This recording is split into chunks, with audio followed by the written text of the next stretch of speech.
वंदे मातरम।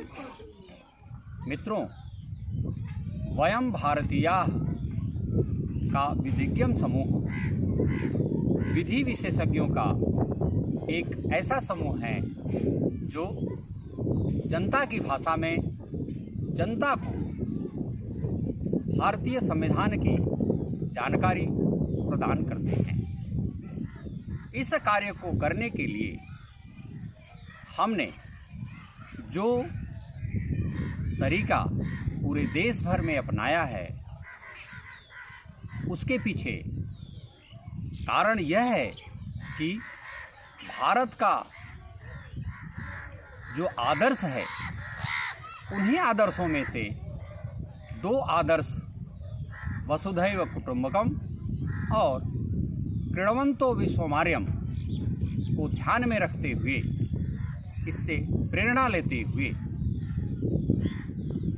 शास्त्र का वह वाक्य जो यह उद्घोष करता है कि वयम राष्ट्रे जाग्रयाम पुरोहिताः, हम पुरोहित बनकर राष्ट्र को जागृत करेंगे। तो ये जो हम शब्द है, वयम है, इस शब्द को भारतीय संविधान के निर्माताओं ने सबसे पहले शब्द के रूप में we the people of India, इस शब्द को ग्रहण किया है। इसी से प्रेरणा लेते हुए हमारा दायित्व है कि वही हम हैं जिनके पूर्वजों ने, जिनके आदर्शों ने पूरी दुनिया को अपना बंधु माना है और उन्हीं बंधुओं को आर्य बनाने के लिए, श्रेष्ठ बनाने के लिए अपने कार्य का निष्पादन किया है। इसी आदर्श को हृदयंगम करते हुए ध्यान में आया कि हम वकील हैं, संविधान हमारा कार्य क्षेत्र है और संविधान ही एक ऐसा है जिसके अंतर्गत पूरा देश अपने को समाहित करता है। इसलिए इस संविधान की जानकारी जन सामान्य को हो, कम से कम सामान्य जानकारी तो होनी ही चाहिए। इसी विषय को आगे बढ़ाने के लिए वयम भारतीयाः का विधिज्ञ समूह कृत संकल्प है। इस कार्य को हम प्रतिदिन करते हैं। यह हमारा संकल्प है, क्योंकि नित्य कोई कार्य करेंगे तो सिद्ध होगा, और जब सिद्ध होगा उससे शक्ति प्राप्त होगी, जिस शक्ति का उपयोग हम राष्ट्र निर्माण में करेंगे। अब नित्य करने के लिए कोई न कोई एक विषय रखना होता है, तो सामान्यतः हमारे अधिवक्ता बंधु संविधान की जानकारी समाज के बीच में जाकर देते ही हैं, लेकिन नैमित्तिक प्रतिदिन जो हम वंदे मातरम करते हैं, इसके लिए हमने तरीका अपनाया है कि देश के सर्वोच्च न्यायालय में, देश के उच्च न्यायालयों में, देश के जनपद न्यायालयों में वहाँ वकील रहते हैं और अपने सुनियोजित समय में से 3 मिनट समय निकाल करके राष्ट्र वंदना के रूप में वंदे मातरम राष्ट्रगीत का गायन करते हैं। आपके सामने एक प्रश्न उठ सकता है कि आप वंदे मातरम ही क्यों करते हैं, जनगण मन क्यों नहीं करते हैं? तो बंधु, घर में अगर 2 बालक हैं और एक स्वस्थ है, सुंदर है, उसकी नौकरी लग गई है, उसकी रोजी रोटी चल रही है, तो माँ बाप को उसकी चिंता नहीं होनी चाहिए।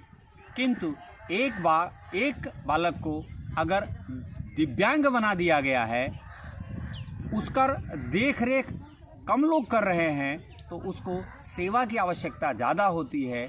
इसी तर्ज पर ज़रा आप देखिए, राष्ट्रगीत और राष्ट्रगान, जनगण मन हमारा राष्ट्रगान है, हमारा संपूर्ण समर्पण है राष्ट्रगान के लिए।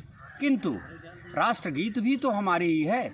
जिस राष्ट्रगान और राष्ट्रगीत को संविधान सभा के अध्यक्ष डॉक्टर राजेंद्र प्रसाद ने समान दर्जा दे दिया था, जिस राष्ट्रगीत और राष्ट्रगान को 1976 से पहले समान दर्जा दिया गया था, उसी राष्ट्रगीत और राष्ट्रगान को संविधान के 76वें संविधान संशोधन संविधान के 42वें संविधान संशोधन द्वारा अंतर कर दिया गया। जब मूल अधिकार को 42वें संविधान संशोधन द्वारा 1976 में ऐड किया गया तो उसमें राष्ट्रगान को समाहित कर दिया संविधान के मूल कर्तव्य में, और राष्ट्रगीत को समाहित नहीं किया गया। आखिर ऐसा क्यों? यह राष्ट्रगीत के प्रति अन्याय है, और इस अन्याय को न्याय में बदलने के लिए हम अधिवक्ताओं के बीच में प्रतिदिन वंदे मातरम का गान करते हैं, और यह हम नित्य करते हैं, सिद्ध हो गया है।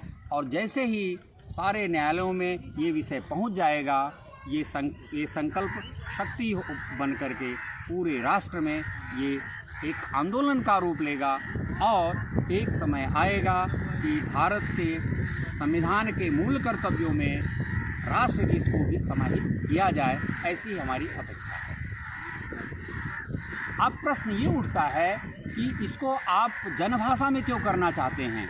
जनभाषा में इसलिए करना चाहते हैं कि आज भी 1% जनसंख्या अंग्रेजी जानती है, 99% जनसंख्या या तो हिंदी जानती है या अपने राज्य की भाषा जानती हैं। तो हमारा प्रारंभ हम जहाँ भी हैं, देश के किसी कोने में हैं, क्योंकि प्रत्येक भाषा हमारी राष्ट्रीय भाषा है, इसलिए हम जहाँ भी हैं अपनी भाषा में, अपनी मातृभाषा में वंदे मातरम का गायन रोज करेंगे, संविधान की शिक्षा समाज को देंगे, और धीरे धीरे इसको राष्ट्रभाषा के रूप में परिवर्तित करेंगे। क्योंकि हम प्रारंभ बेशक अपनी मातृभाषा में करेंगे, लेकिन इसका अंत, सांगोपांग अंत हम राष्ट्रभाषा में ही करना चाहते हैं। ये हमारा स्पष्ट कल्पना है। मित्रों, प्रश्न ये उठता है कि इस कार्य को करके आप क्या प्राप्त करना चाहते हैं? मित्रों, हर कार्य के लिए लोक सहमति, लोक संग्रह, लोक कल्याण की आवश्यकता होती है। तो हमारा उद्देश्य है कि इस कार्य से हम लोक संग्रह करना चाहते हैं। इस लोक संग्रह के माध्यम से हम लोक कल्याण करना चाहते हैं, और इस लोक कल्याण करने के लिए लोक संग्रह किए गए अधिवक्ताओं का हम लोक प्रशिक्षण करना चाहते हैं। तो इसको सूक्ष्म में हम कह सकते हैं कि हमारा कार्य है लोक संग्रह, लोक प्रशिक्षण और लोक कल्याण। क्योंकि जिन अधिवक्ताओं को हम संविधान की जानकारी समाज को देने के लिए प्रेरित करते हैं, समाज की भाषा में देने के लिए प्रेरित करते हैं, उनका प्रशिक्षण आवश्यक है, और उस प्रशिक्षण के तहत ही प्रशिक्षित होकर के ऐसे कार्यकर्ता हमारा जा कर के समाज के विभिन्न भागों में लोक संग्रह का काम करते हैं, लोक प्रशिक्षण का कार्य करते हैं, और फिर उसी के माध्यम से हम लोक कल्याण का काम करने का हमारा निश्चय है। इस स्थिति में हम देश के सभी अधिवक्ताओं से आग्रह करते हैं, आइए वयम भारतीय के विधिज्ञ समूह में जुड़ करके आप जनभाषा में जन सामान्य को भारतीय संविधान की जानकारी प्रदान करें, और आप एक सशक्त माध्यम बने। क्योंकि ज्ञान ही एक ऐसी चीज़ है जो सारे दरवाजे को खोल देती है। आज स्थिति ये है कि हमारे स्कूलों में पढ़ने वाला जो विद्यार्थी है वो संविधान की जानकारी कम रखता है, सारी जानकारियाँ उसके पास होती हैं, जबकि उसको ये जानकारी आवश्यक है कि देश जो चलेगा वो संविधान के अनुसार चलेगा। देश में चलने वाला प्रत्येक कानून संविधान के अंतर्गत चलेगा। अगर उसका इंटरप्रिटेशन संविधान के अंतर्गत नहीं है तो वो अवैधानिक माना जाएगा।